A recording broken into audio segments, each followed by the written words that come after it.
everyone. I'm Westchester Police Chief Joel Herzog. Here with me is the Fire Chief, Prinz. We'd like to answer a few questions that came from the community.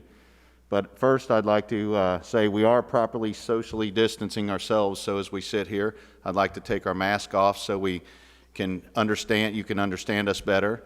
And please excuse our mess. We're going through a refresh here in the Township Hall. As you can see, there's some torn up wallpaper and chair rails missing as we go through this refresh. So welcome, Rick. Thank you, Joel. Good to see you today. So we're going to have a few questions that were sent in by the public. Our first question I'll read, and then I'll let you start off with it. Okay. And the question is, how many police officers and firefighters do we have in Westchester, and do we need more? Okay, so that's a good question. We appreciate the questions from the citizens. We are a combination fire department. We are staffed with a complement of 63 firefighters, and we have about 40 part-time personnel. Out of our career staff, the 63, like I said, are the firefighters. 6 of them are captains, 2 assistant chiefs, and myself as a chief. Okay, super. And do you plan on adding more with this levy? So the levy funds that we anticipate with a successful outcome in November would be to maintain current services. Currently, we have a recruitment problem because there are some issues with people wanting to get into public safety, and part-time people are becoming very, very difficult to recruit and retain. So as we lose part-time people, we anticipate we will need to hire not only additional part-time people, but possibly career people to supplement those losses. Okay, awesome. I'm going to kind of piggyback on that as far as some of the answers that Chief Prinz gave. As far as the police department, we are allotted 90 police officers, sworn police officers. That's for the entire department. That's including myself, assistant chief, and 2 captains positions, and then the lieutenants and sergeants and patrol officers. We currently are down 7 officers, so we have 83 sworn officers currently. So we are going through a hiring process right now. We just completed giving a test, and we'll be going through that. We're in the same boat as you as far as getting people into public safety is not easy right now, especially in the police department with some of the national media attention and some circumstances that are going on. It makes it difficult for us, but we're going to continue our recruitment and reaching out and try to fill those slots. We don't plan to add 90 officers as a complement that the trustees set that has worked for us, and that is actually lower than we have been in the past, but it's a number we feel we can sustain and work with. So this levy will just help us maintain the services that we do provide. Yeah, and certainly if people are interested in public safety, whether it be a firefighter, EMT, paramedic, or a police officer that are hearing this message and you're interested in public work, public safety, please visit our website and download an application and apply. We would love to gauge your interest and speak with you about a possible career with Westchester Fire or Police. Great, thanks. I'll move on to the next question. It looks like it's geared towards me. Okay. And you feel free to jump in because I know you're dealing with some of the same sentiments. But the question is, how is Westchester Police Department handling the current perception of law enforcement around the country? Well, it is difficult, and it does weigh on the officers when they see the negative publicity from the media and attention that law enforcement is getting. But I will, commit to the township that we train constantly. We have a level of professionalism that is high, and we make sure we're transparent in our operations. We do have body cameras on all the officers. Majority of that is public record. Some obviously might be, if it's a confidential law enforcement record, we wouldn't be able to release it until after the case was finished. But we're about transparency. We're about building the bridges, the gaps that we have, and making the connections in the public. With us doing that, it allows us to, if something does happen, we can explain because we're transparent. People are used to hearing those comments from us or statements. The training that we do give, the de-escalation training that you hear, the buzzword thrown out there, we've been doing de-escalation training for well over 10 years. We have a very minimal number of use of forces compared to our arrests. So when you see this going around the country and the perception of law enforcement, that's not necessarily Westchester, and that is not Westchester. And I don't believe that's the community of Westchester's belief that that's the police department. But we have several programs, whether it's Citizens Police Academy for people to get involved, and we ask them to get involved. But it does weigh on the officers as far as morale when they see some negative publicity. But we do try to make sure that we get those the officers' morale, keep it up, and they do recognize that what we have here in the community of Westchester and what people have, the support we do have. So that's some of the things we're doing to face the issues around the country. Yeah, it's unfortunate in today's day and age, and I can tell you, the Westchester Fire Department completely and wholeheartedly supports our brothers in blue. And luckily, the fire department and the fire service in general has enjoyed very good public perception and relations with the media and the public. And we know for a fact that in Westchester, the public supports us and what we do, and I know that the public also supports our police department and the efforts that you guys do on the road every day. And we certainly appreciate the police department's service to this community, and we do the same thing. We work hard, we train constantly, we remain vigilant, we are professional in our approach and what we do and how we serve the community, and that has gone a long way to enhance and keep those relationships with the community.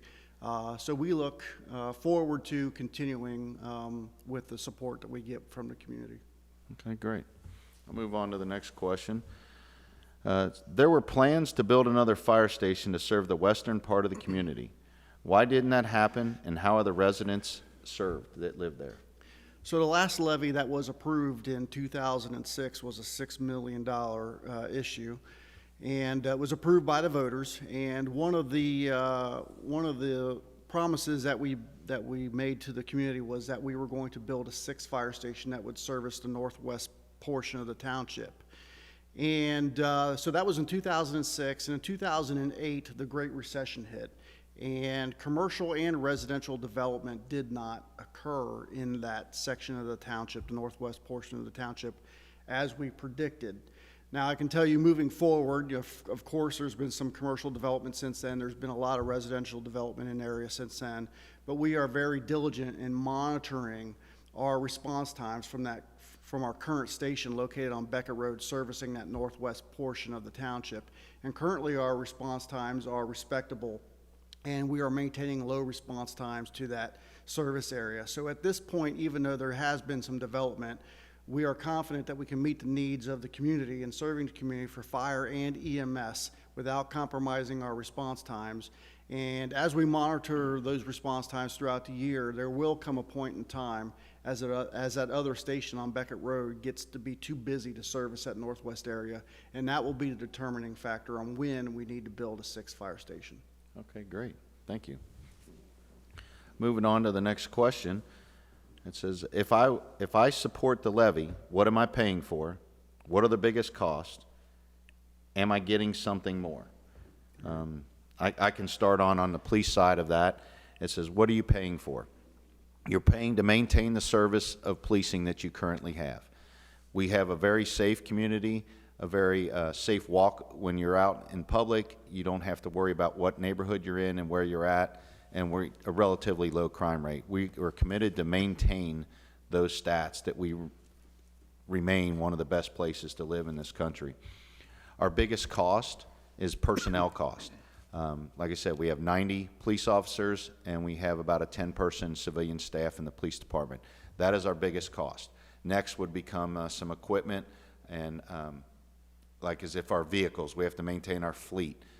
We also have, then when I say equipment, there's some SWAT equipment. That's part of maintaining the safe community, as we have the training and the ability with those equipments and advances in technologies that we can maintain that. We can see trends that are going on, and that's where our other costs are some of our big costs. And it says, are you getting something more? I'm assuming you're asking, is there going to be more added to this? This is maintaining. We're at a level right now where we're doing well. You're getting more for your dollar because of the way we do more force multipliers. So whether we have canines out there, and that helps us, that's one less officer I would need as far as on a perimeter or a drug search. With the SWAT team, the way we train, there's times our SWAT team's not called out because you have the officers are actually working the road at the time, and they can handle the situation themselves. So you are getting a little bit more. We stretch our dollar as much as we can. We have people in multiple assignments, so it's not just this guy's doing this one job and then this person's doing this other job. We combine jobs and tasks that they can work on and get it together. So we try to stretch our dollars at the police department that way. But I'll let Chief Prinz answer for the fire department. Yeah, thank you, Joel. I'll remind the public, since 2006, our population has increased 9%. Additionally, there's been a 37% increase just in fire and EMS calls since 2006. So we are doing today what we are doing with 2006 dollars and maintaining the same level of service, if not more. We provide a whole host of services to the community, such as paramedicine, fire suppression, technical rescue, hazardous materials, and weapons of mass destruction. So we provide a lot of services to the community that the community probably isn't even aware that we do for them. And again, these levy funds will maintain current services and keep in pace with the growing community so that we're able to continue to provide those same services. That's some great points, Rick. I'd like to jump on that. As you know, the police department's last levy was in 2010, and we're in the same situation where the funds that were passed in 2010, that's what we're operating on. So as we bring in less funds with this levy, we're still operating at the same level that we were in 2010. So that's great. And some of the programs that the fire department has and that the police department has are self-defense classes that we give to the community, our college safe classes that we give to kids that are getting ready to go off to college. All those come together that many departments aren't able to do, but we have the staff and the professionals to do the trainings and to give that out in the community. So those are great points. Thank you. Yep, absolutely. Our next question is, my property values keep going up. Why do you have to ask for more money? Do you want to start with that one, or would you like me to start with that one? Go ahead. Okay. Well, the property values, valuations go up, and that's as far as a community. We're growing as a community. We're a destination place. We're a place that people want to live. Why do we have to ask for more money? When the levy is passed, it does not increase. We do not get more money as there's build out and as there's your property values goes up. The levy is passed at a set level. That is the only amount of money it can bring in. It can never by law bring in more money. It can bring in less, but it can't bring in more. So as your property value goes up, we don't get more money from that. That's why you have to see a new levy passed, because if we want to bring in funds to cover what we were covering in 2010, a new levy has to be passed. And that's just that's the way the state law is written for any levy that we pass as a public safety or as police or fire. Yeah, that's exactly correct. I couldn't have stated that better myself. And the fact is, I just read some stats about the community growth. Joel mentioned that this is a destination community. It's been identified as best places to live, and to continue in that effort to make sure that this community maintains its image and is a destination place, a best place to live, we have to be able to provide exceptional public safety services, police and fire. And this community is growing. It's still being built. I think this is one of the best years Westchester has ever had as far as permits are concerned.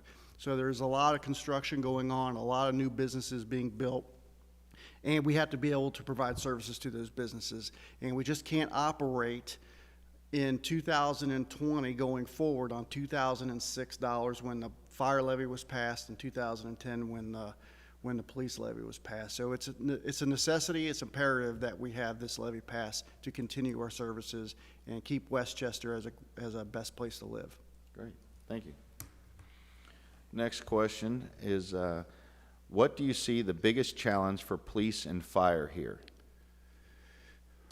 Yeah, so the biggest challenge I think that we're going to be facing in the next 3 to 5 years is, number one, is recruitment and retention of firefighters and hiring those people in to be able to serve our community, and certainly dealing with the growth of the community, looking at the possibility of a 6th fire station in that northwest service area. Certainly within the next probably 5 years we will at least need to secure some property to build a station in that location, and then after that, sometime likely a fire station will occur. So there's many challenges that the fire department will embark upon and resolve, but I think those are probably some of the most significant ones, and staffing certainly is always an issue for us. Okay. Police department is kind of in a similar boat as far as staffing, especially with the negative publicity on policing, and some of the incidents that have happened around the country make it difficult. A lot of people don't want to get into policing. A lot of people are getting out of policing. They're retiring early, or they're going into public sector jobs. So those fulfillments, and that was how we're down 7 right now is due to retirements, or people that actually, I had 3 in the last 2 months that left to go to private sector jobs. They just don't want to do policing in this era. But with that, what we are getting, the people that are applying truly have a commitment to the police department and the profession, which I'm seeing the same with the fire department. So we're getting a true passion for people. But that, still finding those people is difficult. And since we're talking levy, funds is always a big challenge. If this levy doesn't pass, we'll have some big challenges how we can restructure and what we can do to save money and operate off the 2006 levy for the fire department and the 2010 levy for the police department. So we look at those challenges, but we have the support of the community. I couldn't think of a better community to work for. Oh, absolutely. Just when we're out, just Rick and I had lunch yesterday. We had a couple different people coming up thanking us for our service and what we do. And so that's what makes it great to work and live here, is the support we have from the community. So yeah, we have challenges, but we have so much support to get through those challenges. I think what makes it great. That's a fact. Yep. I have a next question is, and I'll let you start off with this one, because I think this has really hit the fire department more, because you got us through this a lot with the joint ventures we did, but how has COVID-19 affected your work? Wow. Yeah, COVID-19 has affected every aspect of what we do and how we provide a service. Not only has it been a tremendous strain on our budget this year because of all the PPE we had to purchase to not only keep the fire department members safe, but also keep the public safe when we are responding. It has totally changed the way that, unfortunately, it has dramatically changed the way that we interface with the public. We've had to lock down our stations. We've had to cancel our fire inspection program. We've had to eliminate fire prevention and public education programs. And it's really unfortunate because we really enjoy that interaction that we have with the public on a daily basis. But we're being creative and finding new ways to reach out to the public and maintain. Our fire inspection program is now a self-inspection program, and we're doing creative, interactive web programs so people can get online and learn about fire safety, and kids can do fire safety puzzles and games and things of that nature. So we're always trying to be proactive and creative and look for ways that we can engage with the public and keep the public informed, even in light of this pandemic. The fire department has worked hard, as you know, with the police department and all aspects of township government to make sure that we are doing what we need to do to not only keep the entire township staff safe and healthy, but also top of mind is what we can do to also keep the public healthy.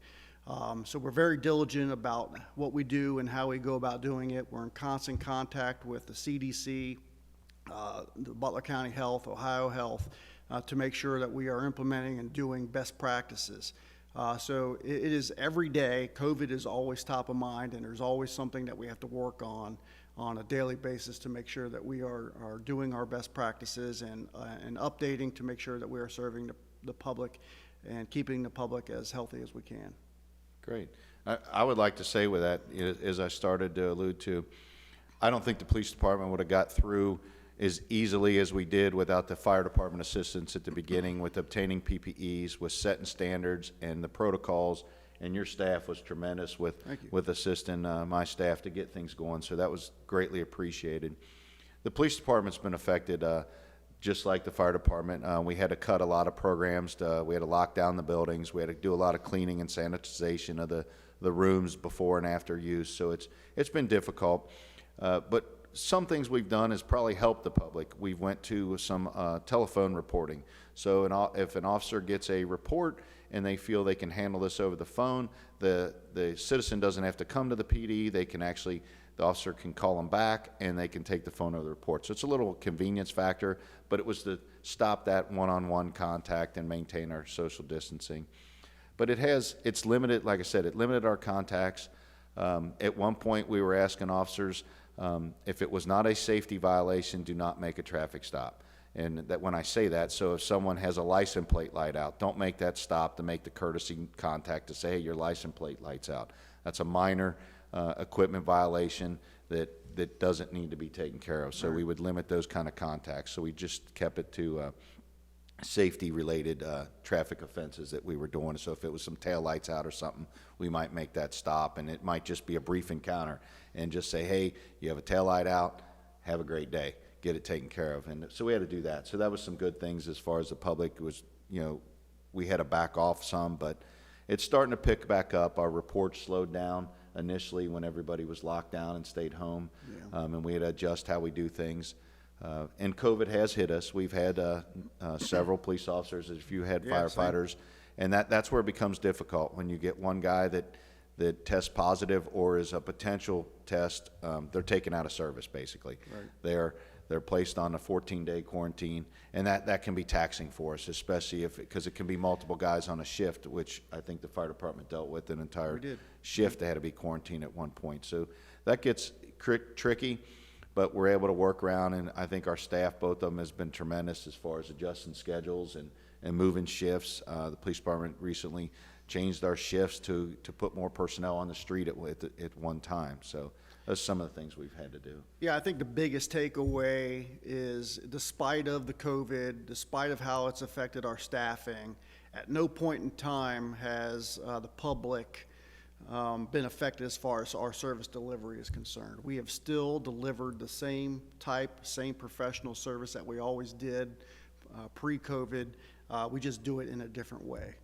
Absolutely. Yeah. Okay, the next question. It says, what can we do to help you? Per Jerry McGuire, help me to help you. Would like to learn more about CPR classes in the Citizens Police Academy, community outreach, etc. Yeah, there's many ways that the public can help, and CPR classes is one great example.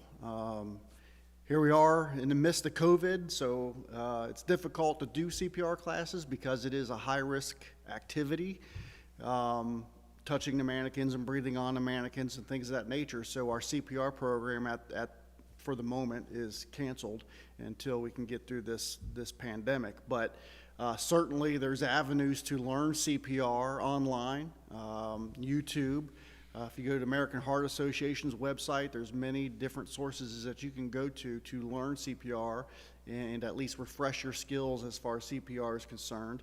And certainly if you are in public and someone is having a cardiac event and they're pulseless and are not breathing, and you feel that you can assist in a safe way, please do so until our EMS units can arrive. And that is a big help, because early CPR and good quality CPR has been proven to be a very effective post-cardiac arrest for long-term success for that patient. Awesome. The police department, they mentioned Citizens Police Academy. We did, with COVID, have to suspend our spring class, so we're able to recently, in the last several weeks, start up a new Citizens Police Academy. We limited the number of people in there so we could maintain our social distancing in the class, in our training room, and then obviously masks were worn and everything. But that is their Citizens Police Academy. We do that twice a year. It's 10 weeks long. It's one night a week for about 3 hours. And you get an inside, in-depth look at the police department, what your police department is, who they are, and the capabilities. Many people that have gone through that get done and they say, I had no idea the capabilities that you had here. Yeah. We are just like the fire department, an exceptional department as far as professionalism, and I feel that's because the community demands that. What they demand, we have to provide, or we'll be held accountable. You know, they asked, this person asked, what can we do to help you? Just the support you give, the community support. It's awesome. Is incredible. Yep. And when officers, and like I said, when Rick and I had someone come up to us, that means the world. You know, every now and then I'll get a card from a third grader that writes, you know, a thank you letter, and those are just incredible. And that's what keeps the officer going. So we have a whole wall in our squadron that posts the thank yous and the cards and the colorings that come into police and fire regularly. That's what keeps us going. And, you know, what can you do to help us? Vote yes on the fire levies, issue 20 and 21. We really need that help to maintain that. Yes, we do. And I have one more question. It says, what are some steps we can take to help prevent crime? Are car alarms, security systems, cameras, etc. effective? Well, we're talking crime, but I think you also, I want to include into this, I'm going to expand on this question, is fire prevention also. Absolutely, So yeah. I'll start off, and then I'll hand it off to you, because I think some of the fire prevention capabilities and technology is incredible these days. Yep. But as far as help prevent crime, nobody knows your neighborhood better than you do. So if you see something that looks out of place, by all means call us. It's not a bother. We have officers out working beats, and our township we divide up in geographic areas.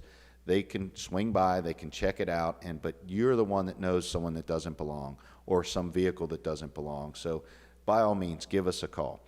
When car alarms can be effective, but there was a time, you know, years ago that everybody had a car alarm and they constantly were going off. So essentially people ignore car alarms, but it does bring attention. So the biggest thing with car alarms is don't give them a reason to get into your car. And that means stow away your personal items, anything of value. And I mean anything of value, whether it's your Ray-Ban sunglasses or it's a really nice car charger.